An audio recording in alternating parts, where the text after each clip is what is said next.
Palestra de Ana Guimarães, com o tema O Jovem e o Espiritismo na Nova Era.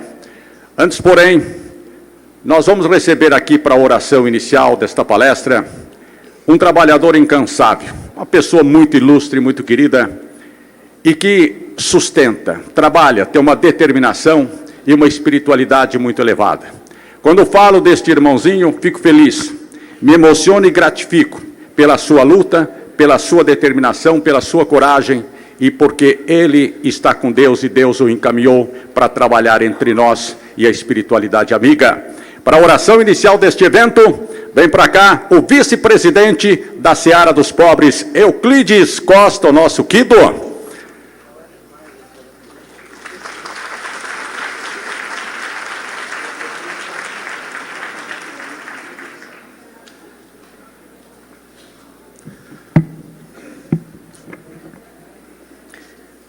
Bom dia a todos. Esse moço fala demais.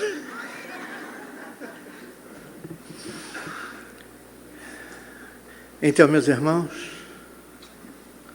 nesta manhã maravilhosa que nosso Pai Maior nos proporciona, estarmos aqui nesse ambiente maravilhoso, onde os nossos corações possam ser assistidos em festa, porque é uma verdadeira festa espiritual que está acontecendo aqui nesses 3 dias, em especial pela manhã, onde a nossa terrinha está sendo lavada com essa chuvinha gostosa, maravilhosa, e que nós temos a chance, temos a oportunidade, onde nós temos a permissão do nosso Pai Maior em podermos estar aqui.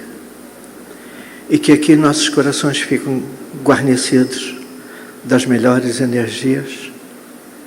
As conversas que aqui iremos ouvir façam sentido em nossos corações, para que nós possamos acreditar uma vida melhor em nossas vidas.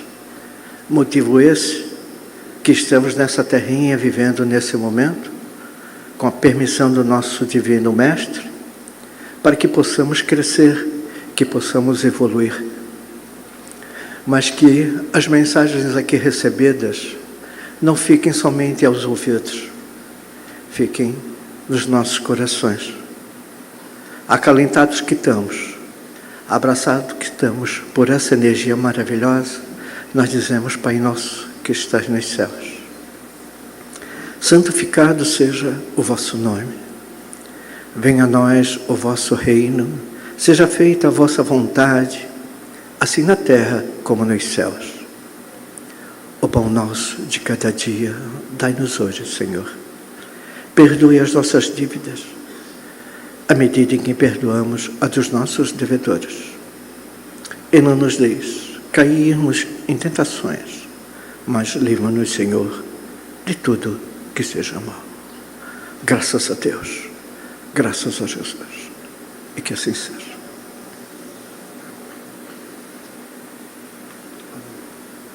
Valeu. Obrigado, Kido Costa, vice-presidente do CESP, Seara Espírita, Seara dos Pobres. E vamos agora para a palestra de Ana Guimarães. O tema: O Jovem e o Espiritismo na Nova Era. Ana Guimarães é professora e técnica em contabilidade. É fundadora e diretora do Grupo Espírita Caminho da Esperança, no Rio de Janeiro. Conferencista há mais de 50 anos, espírita de longa data, destaca-se como expositora, proferindo conferências no Brasil e no exterior. Para falar do tema O Jovem e o Espiritismo na Nova Era, a vivência, a capacidade, tudo aquilo que tem uma mulher fortalecida pelos caminhos da espiritualidade. Com os senhores, Ana Guimarães.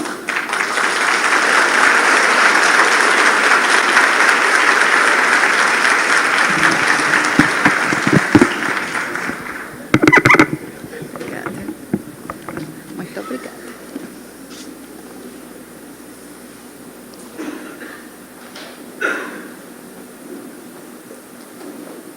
Meus caríssimos irmãos, que nos abençoe o Senhor Jesus, que Ele nos conceda tranquilidade, harmonia, paz.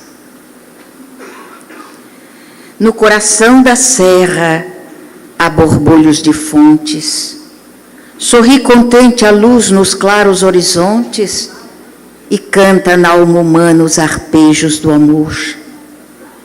O céu flameja o sol e as flores delicadas perfumam de afeição as várzeas ovalhadas na glória universal da vida e do esplendor.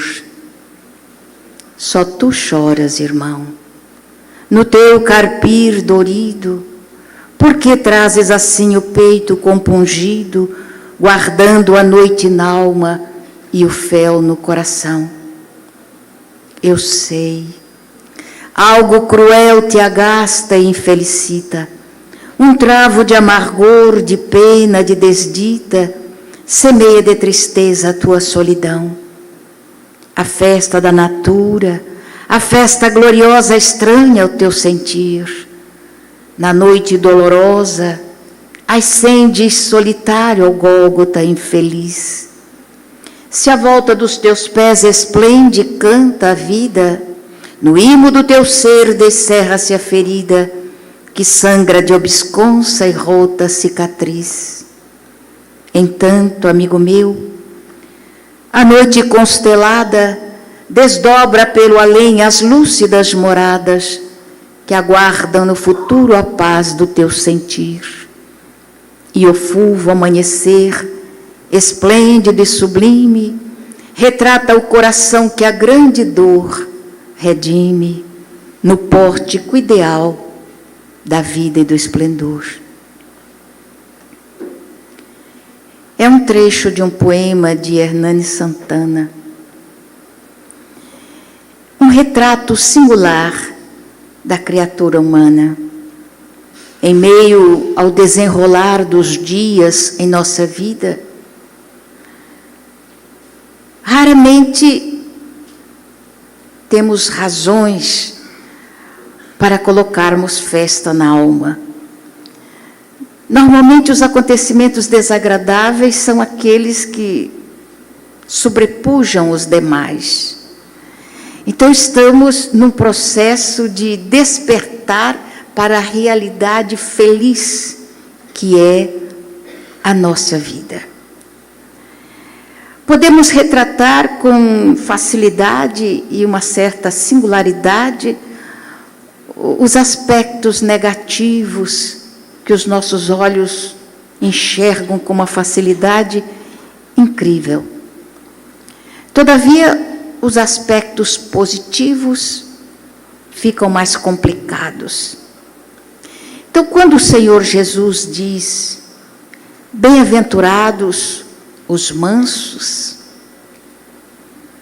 é uma coisa muito boa pensar na mansuetude, nas possibilidades de aplacarmos as reações violentas e estabelecermos um clima pacífico no coração. Muito bom. Mas aí ele acrescenta que os mansos possuirão a terra.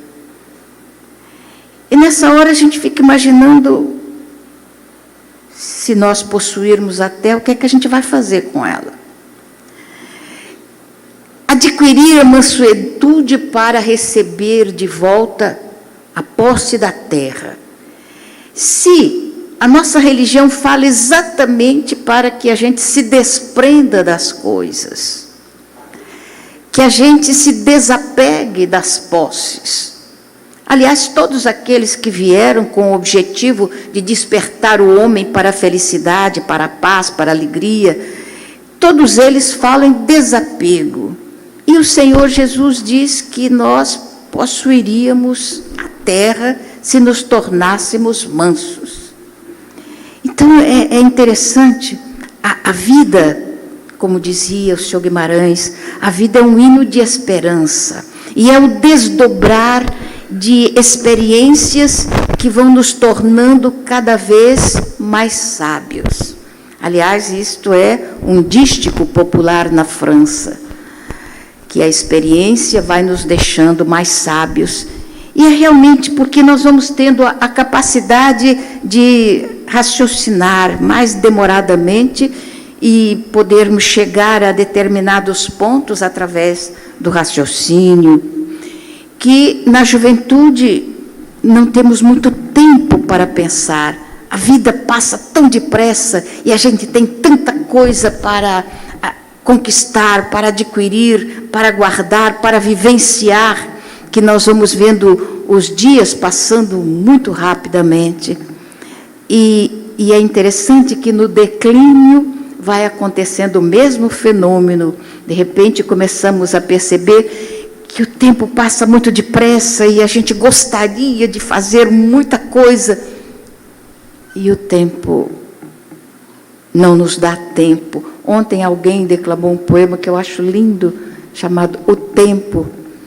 E realmente a gente vai descobrindo que o tempo está correndo demais. Mas bom quando nós despertamos ainda na juventude para a descoberta das coisas. Então eu fui descobrindo com o tempo a grandeza da assertiva do Senhor Jesus. Os mansos possuirão a terra. A terra é realmente deslumbrante, é linda. Quando nós somos muito apressados, quando somos a 1000 por hora, não dá tempo de enxergar as coisas bonitas, as coisas lindas com que Deus enfeitou o mundo de provas e de expiações. A pessoa acelerada não tem tempo de ouvir, não tem tempo de ver, não tem tempo de sentir. Ela está tão necessitada de falar que perde a oportunidade de ouvir, que é a coisa mais extraordinária do mundo, ouvir. Calar para ouvir. Então, essa necessidade de estar dizendo alguma coisa vai fazendo com que a gente perca a oportunidade de vivenciar tudo o que Deus nos ofereceu de bom neste mundo que, muita vez, eu ouvi as pessoas dizerem que é um vale de lágrimas. Mas eu acredito que eu chorei tão pouco neste vale que eu não vou deixar lágrima nenhuma, a minha secou. Porque eu acho a terra muito linda e as coisas muito boas também. Então, quando Jesus diz que os mansos possuirão a terra, quer dizer, aqueles que têm a oportunidade de fazer um silêncio interior, não só interior, mas exterior também, começa a perceber as coisas que estão aqui. E hoje, nessa pressa de fotografar, o celular facilita muito tudo isso, a gente se esquece de fotografar com essa máquina fotográfica extraordinária que a bondade de Deus colocou em nosso rosto, os nossos olhos. Olhar e fotografar. E guardar essas fotos para sacarmos de vez em quando há necessidade disso. Retirarmos de dentro de nós. Eu tenho tantas fotos guardadas aqui, fotos extraordinárias, e às vezes, na solidade do quarto, quando estou no lusco-fusco, não consigo dormir, também não consigo ficar muito acordada, eu começo a sacar essas fotos que eu tenho aqui, e elas são extraordinárias e me dão paz, me dão tranquilidade. Então, são coisas lindas. E uma delas eu vou dividir com vocês. Quando trasladei para o Rio de Janeiro, há mais de 50 anos, eu fui convidada por dona Idalinda Guiar Matos, uma mulher extraordinária que já está no mundo espiritual e que fundou nos presídios do Rio de Janeiro 17 escolas de educação espírita para os presidiários. Era uma mulher notável, muito grande, e ela me convidou para falar numa das suas escolas. E era o presídio de mais alta periculosidade no Rio de Janeiro. Eu fiquei assim, nunca tinha entrado num presídio, havia ido já falar em algumas delegacias onde tinham os presos, eram umas celas, poucas, máximo 4 ou 5 celas, mas agora eu ia entrar num presídio. Só o tamanho da construção já deixava a gente esmagada pela grandeza de tudo aquilo pelo lado de fora. E ela então asseverou, né?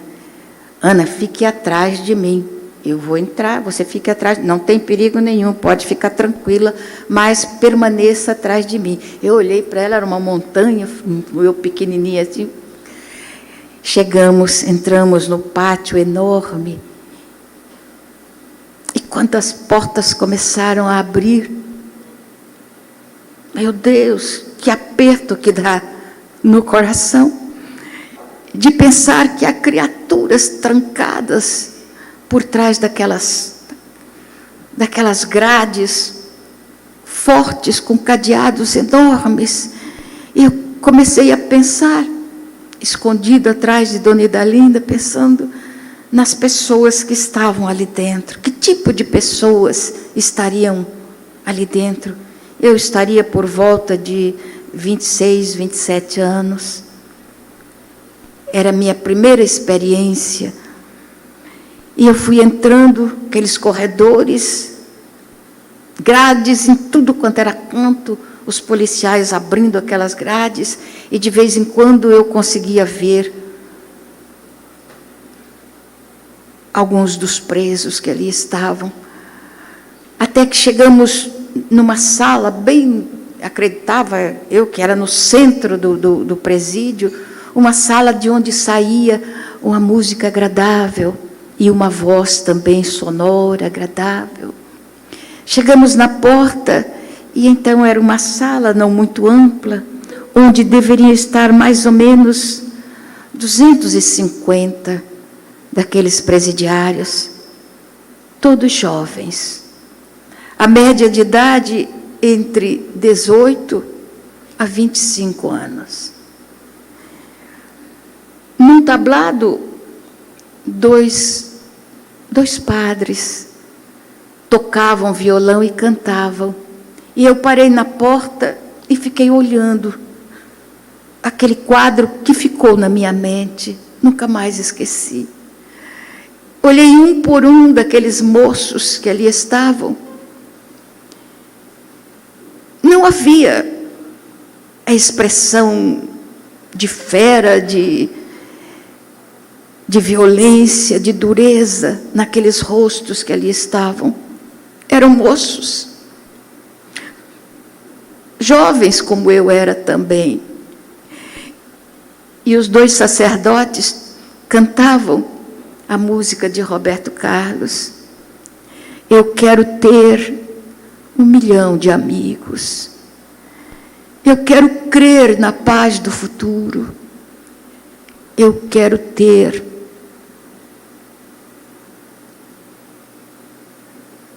Eles queriam ter tanta coisa. E olhando para eles dali, eu via alegria nos olhos. Eu via sorriso nos rostos. E eles brandiam as mãos, dizendo: eu quero crer na paz do futuro. Eu quero ter 1 milhão de amigos. E eu pensei: meu Deus, será que eles terão um amigo? 2. Eu quero crer na paz do futuro. Será que eles teriam um futuro de paz? Eu quero ter um quintal sem muros, mas eles viviam atrás de grades e de muros enormes e de metralhadoras também. Paz do futuro, quintal sem muros, 1 milhão de amigos. E eu pensei então, por primeira vez, o que eu estou fazendo aqui? O que eu vou dizer a esses moços? O que eu tenho para oferecer? Eu mal conheço a vida. Saí de uma cidadezinha do interior, onde as pessoas me tratavam com muito carinho e me davam a impressão de possuir algum tesouro comigo. E naquela hora eu vi que eu não tinha nada. A pobreza da minha alma, a pobreza de mim mesma, fazia eu indagar o que eu ia dizer para aqueles moços. Eu nunca fiquei num presídio. Eu nunca experimentei a segregação violenta, o afastamento dos meus familiares. E agora eu tinha 4 filhinhos pequeninos. E eu podia dizer que eu sou feliz. Então eu ia falar o quê para eles que não tinham nada? Desviei os olhos para os sacerdotes, eram jovens também, cantavam e sorriam. Eu quero crer na paz do futuro, eu quero ter 1 milhão de amigos. E eu tinha vontade de chorar, tinha vontade de sair dali, de dizer à dona Idalinda que eu não tinha nada para dizer, nada.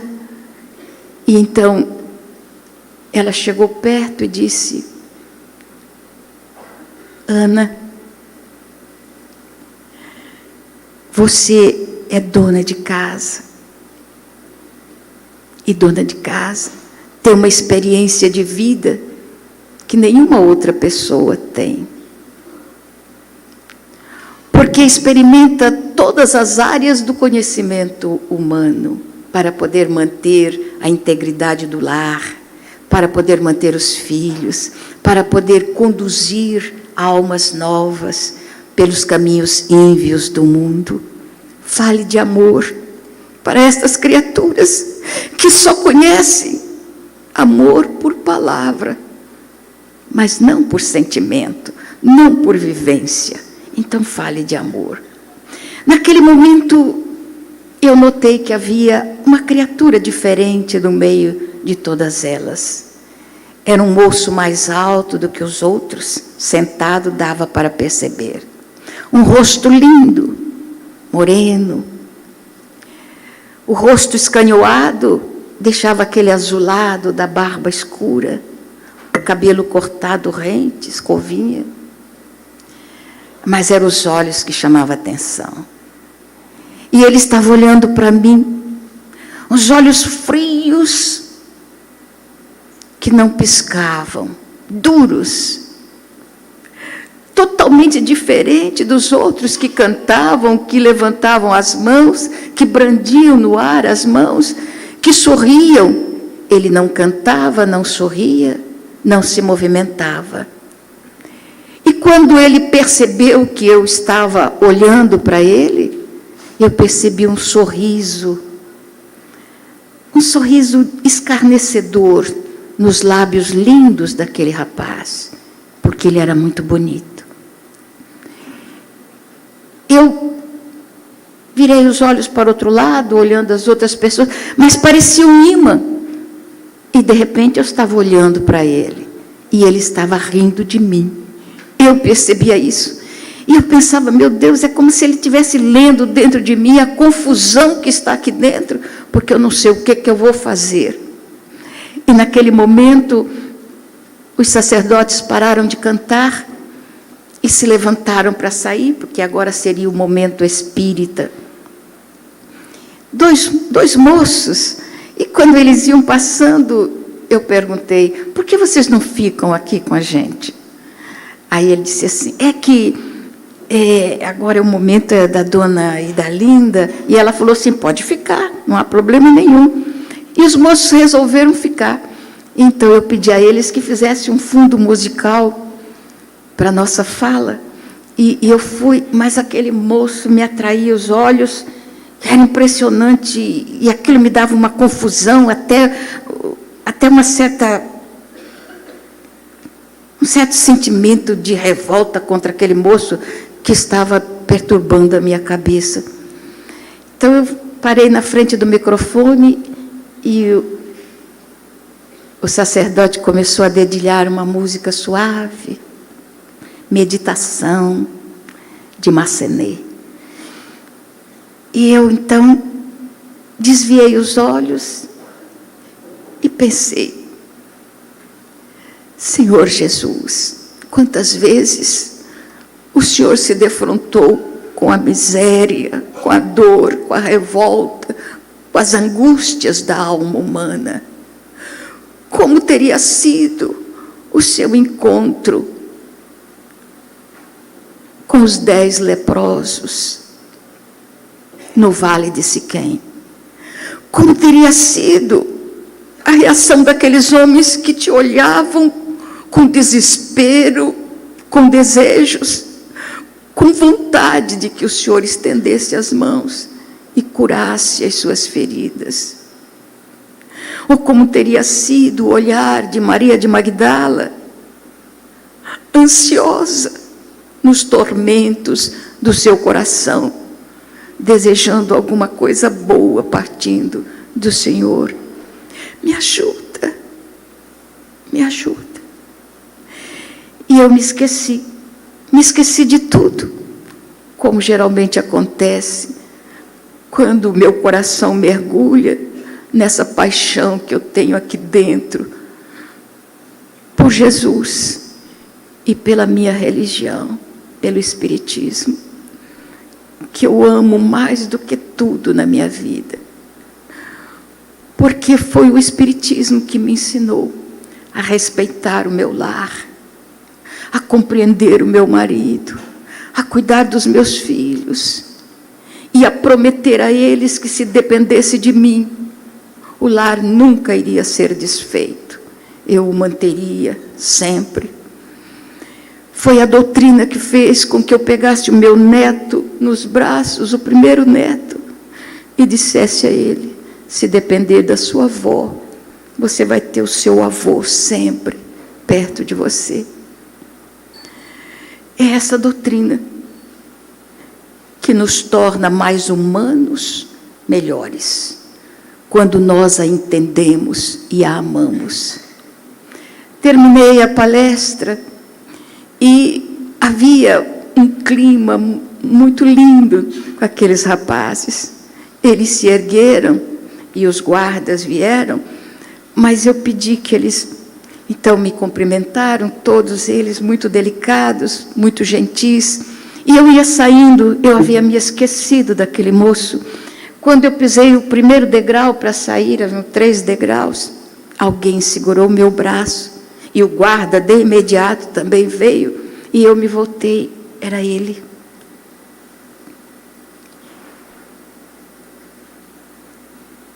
E ele disse: me perdoa. Eu disse: mas eu não tenho que perdoar, eu nem o conheço. Aí ele disse: no início eu estava zombando da senhora e estava me perguntando: o que ela veio fazer aqui? Falar de quê? Precisa ser bom, precisa ser honesto, precisa ser digno, precisa ser isso. Ela sabe o que é a vida? Possivelmente não saiba. Ela sabe o que é estar aqui? Naturalmente não. Então, o que veio fazer aqui? Eu estava perguntando mentalmente tudo isso para a senhora, e eu percebi que a senhora ficou um tanto enleada com o meu olhar, e eu me diverti com isso.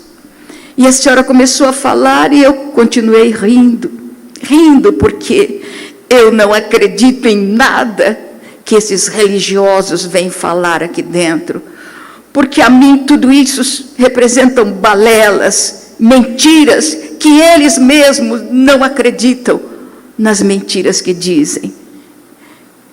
E a senhora começou a falar. E eu tenho, ou tinha, não sei, aqui dentro, uma pedra de gelo. Uma pedra de gelo aqui, que não se tocava com nada. E, de repente, o gelo começou a derreter.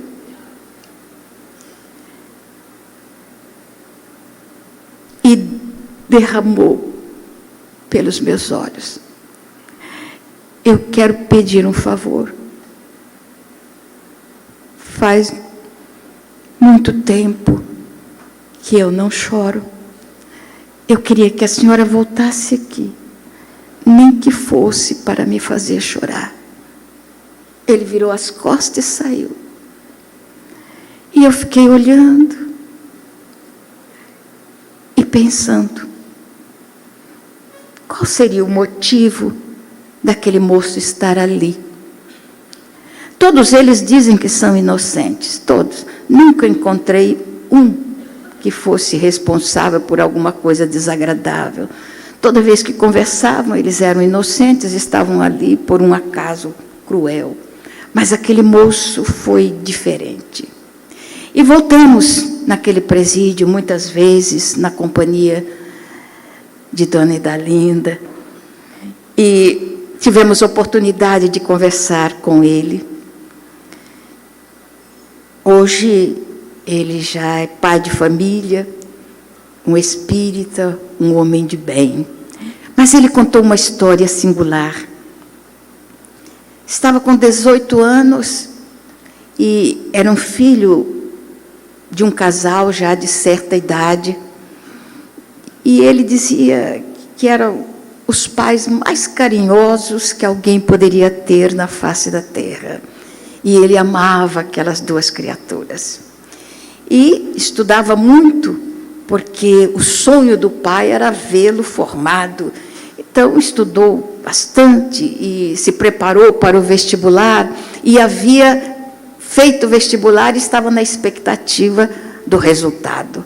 Então, como o resultado sairia por volta de meia-noite, mais ou menos, aquele grupo, um grupo de jovens estudantes foram se postar na entrada do jornal, porque por volta de meia-noite, 1h da manhã, eles costumavam colocar um papel lá com o número daqueles que estavam esperando o resultado das provas. E ele, então, junto com alguns colegas, pediu licença aos pais para ficar lá também, passar a noite, e para saber o resultado, a ânsia de saber se passou, se não passou. E ele contando que foi para lá, ficou sentado lá na rua como os outros, e quando saiu a lista, ele descobriu que ele havia passado. E então, aquela festa, gritaria, abraços, e choro, e uma confusão danada, e ele então procurou um orelhão para dar a notícia aos pais que deveriam estar esperando também.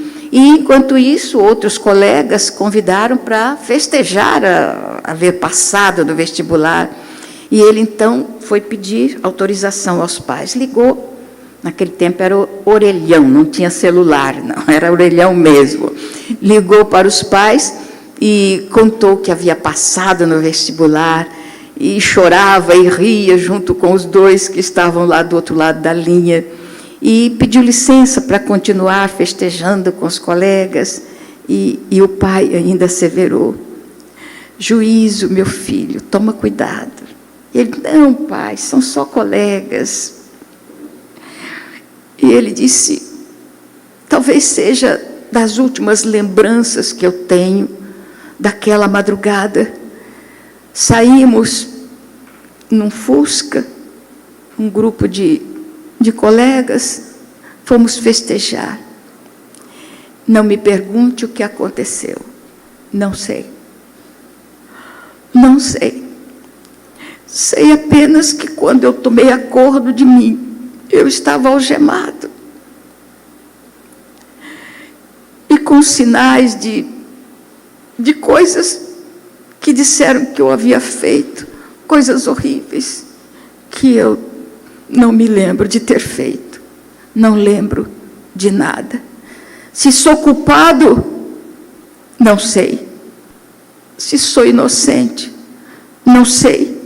Mas eu acredito que sou inocente, porque jamais passaria pela minha cabeça qualquer coisa daquele tipo. E se eu tivesse vontade de fazer, eu não faria, por causa daquelas duas criaturas que me amavam mais do que a vida. Os meus pais, a quem eu amava também, de uma forma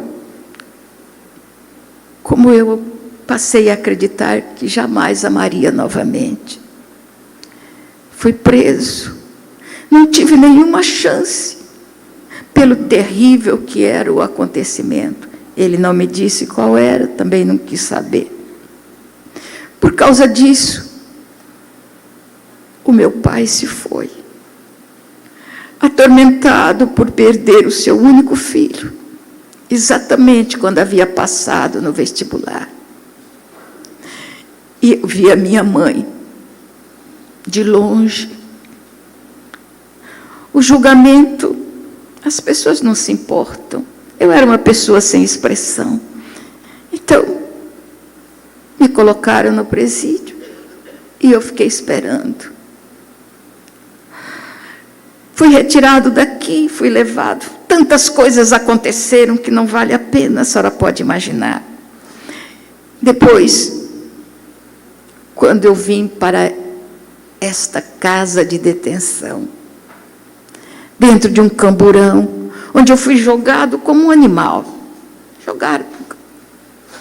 Quando eu saí do camburão para entrar aqui, do outro lado da rua, estava a minha velhinha, sozinha.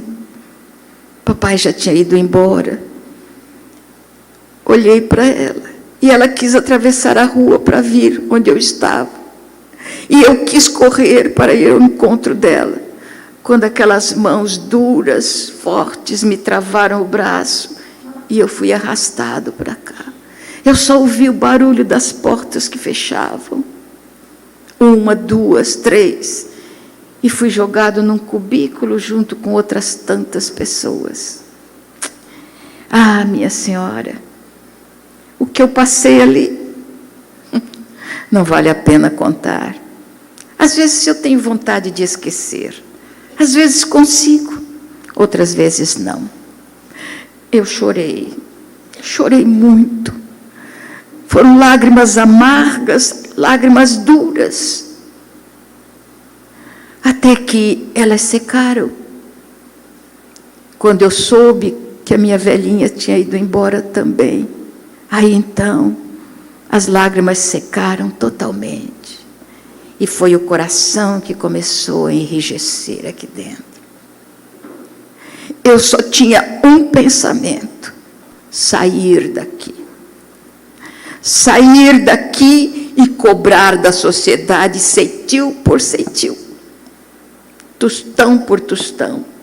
Cobrar da sociedade tudo que eu passei aqui dentro, que passo ainda.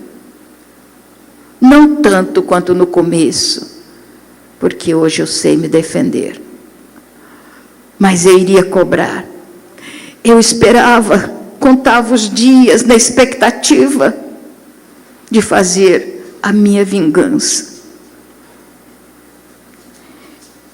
E então, a pedra que estava aqui, que era o coração, virou gelo.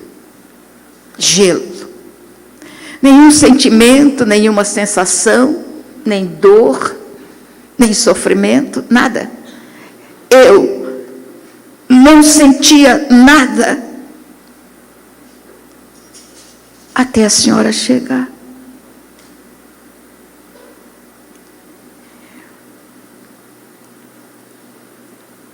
Ele se tornou um dos alunos de Dona Idalinda. E depois de quase 6 anos de prisão, foi solto. E havia se tornado espírita, ao lado daquela senhora especial, que amava a doutrina, e que passava a doutrina para aqueles homens com uma ternura ímpar, acordando, despertando nas almas o sentido humanista, de humanidade. Ele mudou. Meu Deus, mas quantos outros? A peregrinação pelos presídios foi uma experiência de vida que me fez ver a importância do espiritismo na sociedade. Porque o Espiritismo não vem ao nosso encontro com afirmações dogmáticas, não. Passa pelo crivo da ciência, dá o testemunho, demonstra-nos por A mais B a imortalidade da alma, que não é um motivo de crença, é um motivo de razão. A realidade que os pesquisadores demonstraram. A nossa bibliografia espírita é muito pobre aqui no Brasil. Lá fora, o trabalho dos pesquisadores é muito amplo.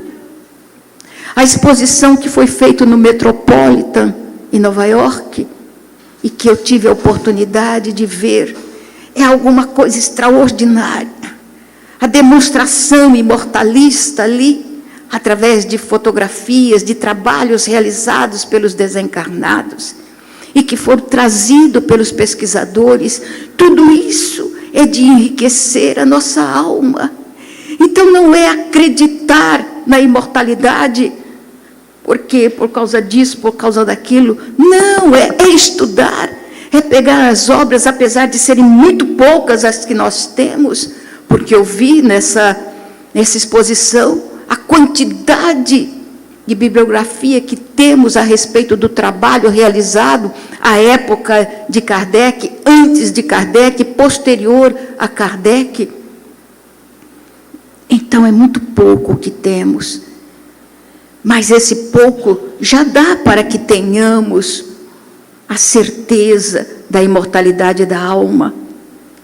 O trabalho de Stevenson, de Banerjee, o trabalho de Edith Fiore, dá para que a gente tenha uma noção real, verdadeira, da reencarnação. Então, não estamos aqui de graça. E foi isso que aquele moço um dia disse, bem mais tarde, quando ele se apaixonou pelo Livro dos Espíritos. Ele disse, eu tenho em mim a certeza de que sou inocente, mas tenho em mim a certeza de que paguei a minha dívida com a sociedade, porque se eu não fiz aqui agora, só pode ter sido feito ontem, em uma outra existência.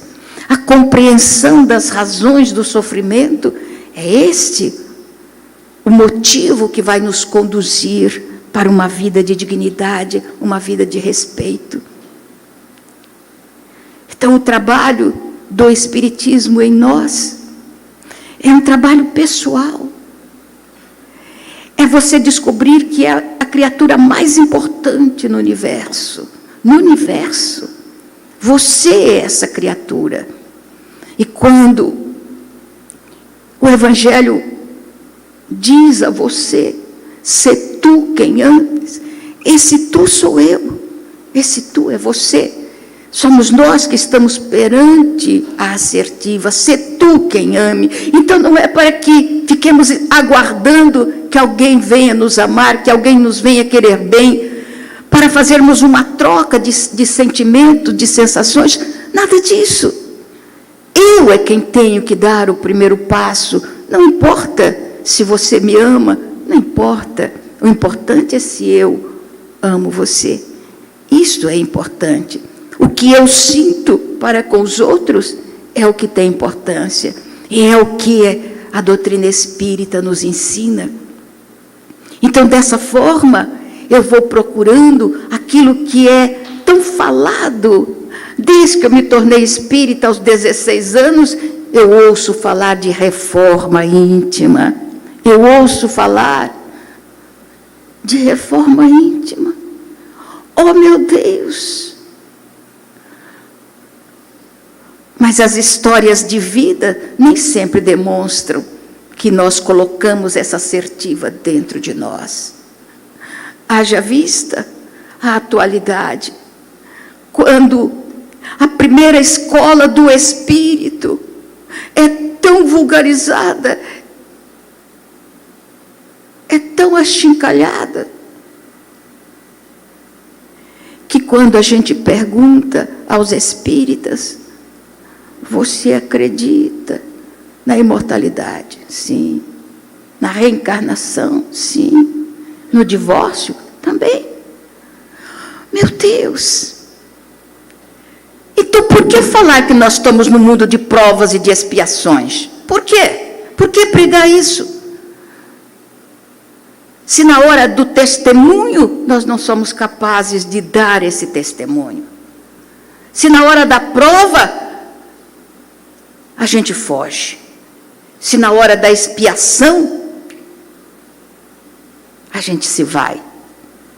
Por quê? Porque vamos esperar uma nova oportunidade, uma nova reencarnação? Não, o tempo é agora, diz Alta de Souza. Ei, agora, enquanto é hoje, eis que fulgura o teu santo momento de ajudar. É importante você ajudar ao próximo, mas é muito importante você se ajudar a ser melhor, se ajudar a ser digno, a ser honrado e principalmente honrar essa fé que abre as portas da ignorância para que o conhecimento e a visão mais ampla da vida possa entrar. Nós estamos recebendo uma quantidade enorme de espíritos, muitos moralizados e muitos amorais, mas com intelecto bem acima do intelecto dos seus pais. Eles não aceitam respostas simplistas. Eles dialogam, eles cobram, eles pensam, raciocinam. Então nós precisamos hoje de lares dignificados pela renúncia, pela fraternidade, pela honradez, pela lealdade, para conduzirmos essas crianças para o alvorecer de uma nova era. É do lar que vai sair os luminares da política, da medicina, das leis, os professores. É dos lares equilibrados que sairão essas criaturas que estabelecerão uma sociedade diferenciada. Então, essa sociedade diferenciada vai frutificar nas suas mãos. Nas suas mãos, de pai, de mãe, de avô, de avó. É daqui que vai surgir a novel sociedade, a que vai estabelecer essa transição no nosso planeta. É na educação que dermos aos nossos filhos, aos nossos netos, aos nossos amores. É na preparação dessas criaturas. E temos que pensar bastante, já que a lei colocou a responsabilidade da reencarnação em 2 sementes, ínfimas, diminutas. Um óvulo e um espermatozoide. Por mais que a ciência cresça, por mais que o homem se arvore em dominar tudo, ele não consegue criar a vida. Já conseguiu clonar, mas isso é tão antigo. Já conseguiu tanta coisa. Mas são sonhos dos velhos filósofos do passado. Mas a vida em si, não. Só você, homem, só você, mulher, pode criar a vida. Mas se é necessário, esses 2 valores, esses 2 pilares para a sustentação de outras vidas. Como nós tomamos nas nossas mãos o direito de jogar essas vidas para um orfanato de pais vivos? Quem nos autoriza? Raciocinar, pensar. Se a vida nos dá, ela nos cobra. Isso é uma lei. Então nós pensamos muito na lei humana, a lei humana que vai estabelecendo diretrizes, propósitos, mas a lei divina que é imutável, ela é perene, ela permanece. E a lei divina nos apresenta o que já está aí. Basta que tenhamos olhos de ver e nós enxergaremos. Essa ideia a respeito de lar, que hoje é tão questionada, me acompanhou sempre, desde o tempo em que eu pensava em não me casar nunca, porque eu nunca encontrei alguém que viesse em busca da mediunidade e que me dissesse que casamento era uma coisa boa. Nunca. Sempre os problemas que surgem, que são tão naturais. Pessoas de índole diferente, pessoas de educação diferente, que se juntam para a formação de uma célula social. Natural que haja dificuldade. Mas as pessoas vinham e diziam tanta coisa ruim que eu dizia para minha mãe, não vou casar nunca. E como eu sou de uma família de 9 filhos, um homem só e 8 mulheres, que complicação para o meu pai, coitado. E as irmãs foram casando, naquela época casavam muito cedo, 15, 16 anos, foram casando, e eu cheguei aos 20 e a minha mãe ficava preocupada. Vai ficar solteirona, já era titia, imagina, solteirona, 20 anos. E eu dizia, não, nessa eu não vou cair, não. Ninguém diz para mim que casamento é uma coisa boa. Até que eu conheci o senhor Guimarães. E vocês observem como é as mudanças do tempo. Eu o conheci na cidade de Anápolis, em Goiás, numa concentração de juventude espírita do Brasil Central, estado de São Paulo. Nós nos conhecemos lá. E, quando eu cheguei na minha casa de volta, eu disse para minha mãe, falei, graças a Deus, não vou casar mesmo, porque eu encontrei a pessoa com quem eu me casaria, mas ela tem uma aliança na mão direita. Ele era noivo, e naquele tempo a gente respeitava muito as alianças, tanto a da mão direita quanto da mão esquerda. Então eu pensei, não vai dar certo. Então, essa sociedade que está chegando, a nossa casa espírita é cheia de criancinhas.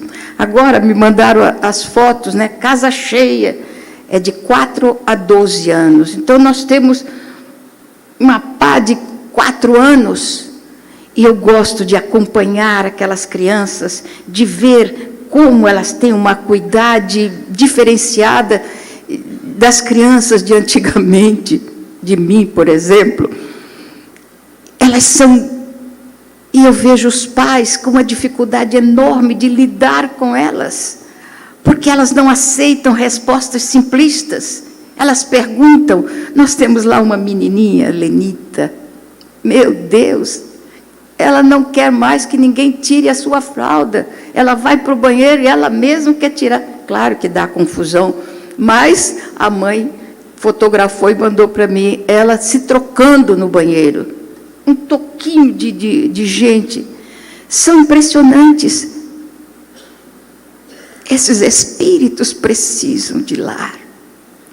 Esses espíritos precisam de papai e mamãe.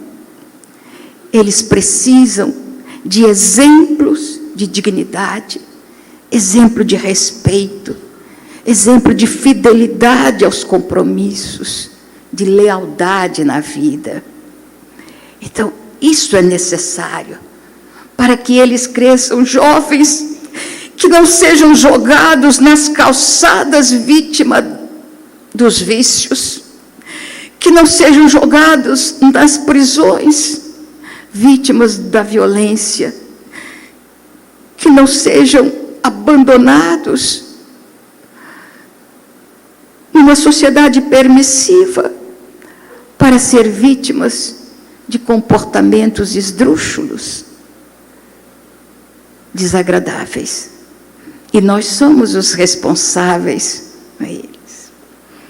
Então, o costume de tratá-los com a dignidade que eles merecem. Os pequenininhos, os maiorzinhos, os grandinhos, os maiores do que nós, que a gente nunca deixa de chamar meninos. E é uma coisa boa. Quando meu neto sai cedo para a faculdade, e ele entra no meu quarto, vó, já estou saindo. Tá bom, meu filho, vai com Deus, Deus te acompanhe. Te amo, não esquece. Amo você muito, muito, muito. Também te amo, vó. Então vai com Deus. Juízo, meu filho, juízo. Esse relacionamento, papai, mamãe, filhos, é tão importante dentro do lar. É tão importante para eles, os nossos jovens, quanto é importante para nós, que já estamos na descendente da vida. Construir tudo isso. E é isso que a doutrina espírita nos ensina, a sermos diferentes. É muito interessante ouvir alguém dizer, não levo desaforo para casa. E tão indelicado a gente ouvir isso também. Quando ver o comportamento, quando as pessoas começam a sair da simetria e mergulham nos licores da vida e mudam completamente o seu comportamento. Oh, meu Deus! Jesus era um eminente educador. Allan Kardec, um mestre por excelência. A doutrina espírita veio para nos educar. Educar. Formar bons hábitos. Evoluir, mudar para melhor. Tudo isso a nossa doutrina nos oferece. Vale a pena que a gente analise detidamente e transforme isso num modo de viver, num modo de existir. Hoje eu estou falando só de presídio, mas rapidamente para encerrar. Esse era um presídio de alta periculosidade que foi fechado no Rio de Janeiro. Foi transformado, passaram para outro local. Mas eu fui era uma casa de passagem, um presídio onde os presidiários só vão para dormir. Durante o dia eles estão liberados e à noite, quando cair do dia, cair da tarde, no crepúsculo, eles retornam. E nós fomos até lá para falar com aquelas pessoas que estavam voltando. E nos levaram para o refeitório. Meu Deus! Todo pai, toda mãe deveria ir numa prisão antes de ter filhos, para ver como é e para batalhar para que seus filhos nunca sejam levados para lá. Nós entramos, eles estavam recolhidos e eu parei, aquelas mesas de alvenaria. Meu Deus, quando eu olhei, aquilo era tão ceboso, aquela crosta de sebo, de sujeira, de imundície, naquelas mesas onde eles faziam a refeição, a última refeição do dia. Sentado em bancos infernais. E quando eu olhei os baratões que passeavam nas mesas, no chão, em cima dos balcões, falei, meu Deus, aqui é lugar onde seres humanos se alimentam. Mas nem os animais, na nossa casa, a gente não deixa num lugar como aquele. Estava frio, e de repente vinha um punhado, 20 homens, de short, camiseta, e aqui na camiseta escrito, humanização. Humanização. Parecia uma piada. Como é que você vai humanizar pessoas num trato daquela natureza? Oh, Deus! É o tal negócio, o impacto, e a gente fica pensando, vou falar o quê? Eu não sabia o que eu ia falar, então eu fui e apertei a mão. Apertei a mão daqueles homens. E quando eu apertei a mão de um senhor, já de cabelos brancos, quando apertei a mão dele, ele abaixou a cabeça. Eu falei, o senhor não vai me dar um sorriso? Ele disse, não. Há quanto tempo? Há quanto tempo? Alguém me estende a mão. Aperta minha mão. Eu nem me lembro quando foi a última vez que alguém estendeu a mão para me cumprimentar, a não ser os colegas daqui. Um aperto de mão. Aí eu lhe dei um abraço também e fui abraçando todos eles. Oh, meu Deus, mundo de provas e de expiações, mas você pode mudar. Você pode transformar tudo isso, abrindo as portas da alma dentro do lar e tornando a vida mais feliz, mais harmônica, aprendendo a querer bem. Aliás, eu vou fazer uma pergunta para os senhores, por favor, respondam. Já estou encerrando, senão vou tomar o tempo. O senhor já disse à sua esposa hoje, eu te amo? Uma pessoa só? Duas? Oh, meu Deus, que pobreza é essa? Lá atrás, 3 pessoas. Meu Jesus. 4, graças a Deus, muito obrigado, senhor. O senhor, olha, tirou um peso da alma. 4 pessoas em Florianópolis. Vou contar isso, onde quer que eu vá, eu vou contar. Só 4 maridos disseram à sua esposa, eu te amo. O senhor também. Ok. Vocês têm vergonha de dizer que amam a esposa? O que é? Uma vez um senhor respondeu para mim assim, não, é que ela já sabe, a gente está casada há tanto tempo. Eu falei, não sabe não, não sabe. Nunca encontrei uma mulher casada que me dissesse que é amada pelo seu marido. Nunca encontrei. Alguns maridos até que eu já encontrei, mas... Então, eu disse a ele, o senhor, quando chegar em casa, e ela estiver lá, fazendo alguma coisa, assistindo novela, ou fazendo crochê, o senhor chega para ela e diz assim, uma voz de Tarcísio Meira. Naquele tempo era o Tarcísio Meira, hoje não é mais. Eu nem sei quem é mais hoje o galã das Arábias, mas para mim é o Richard Gere. Então chega lá com uma voz de Richard Gere e diz à sua esposa, meu bem, eu te amo. Ela vai botar a mão na cintura e falar, o que foi? Já fez alguma coisa errada por aí, na certa.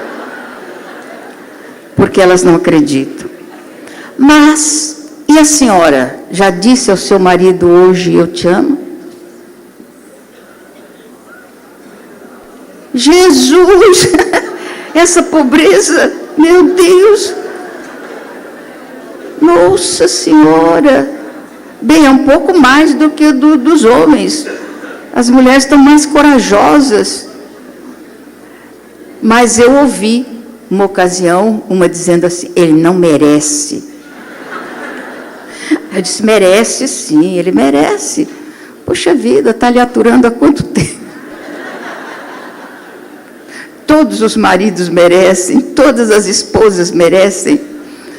Aí eu disse a ela, pois é, se a senhora não disse ao seu marido que ele não merece, mas experimenta.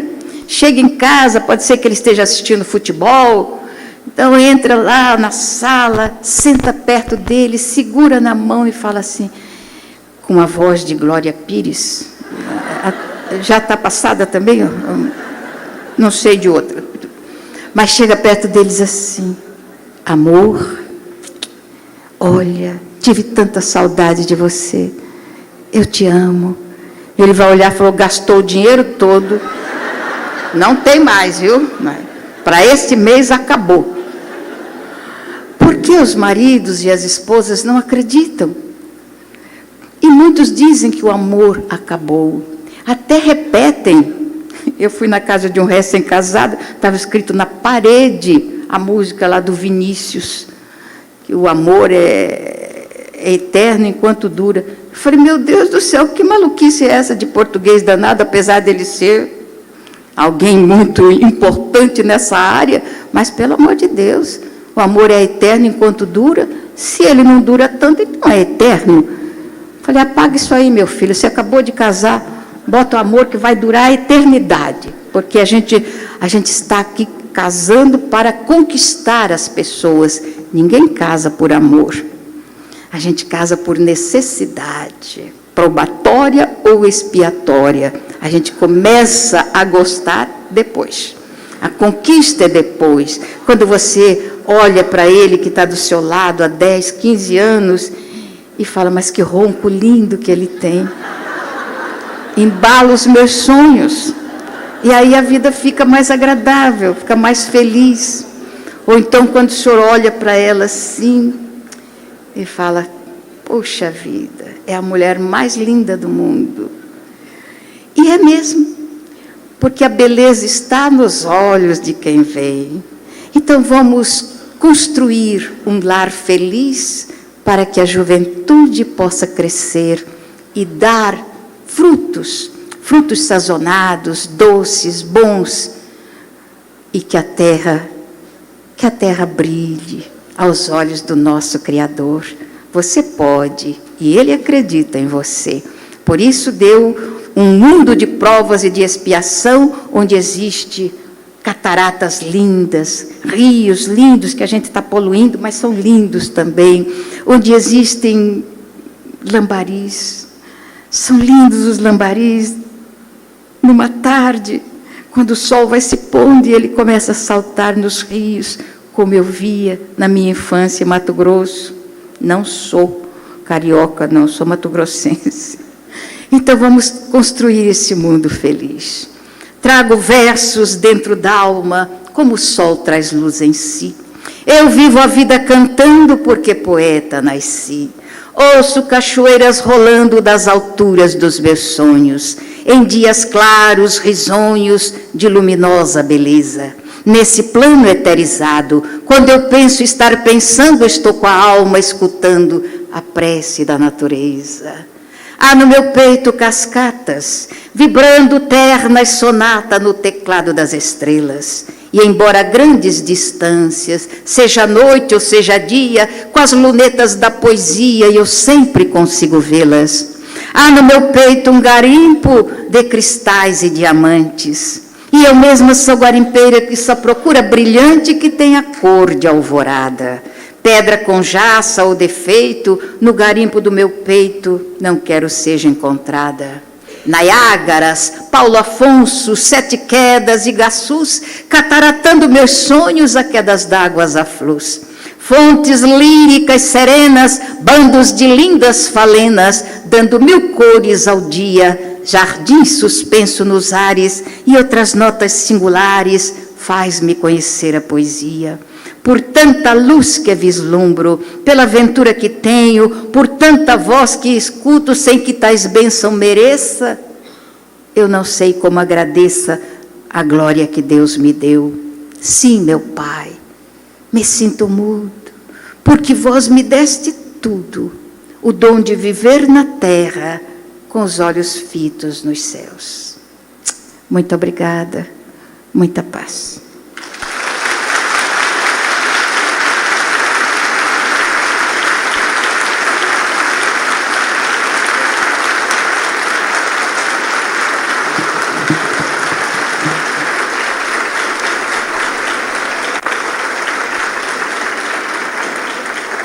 Muito obrigado, Ana Guimarães.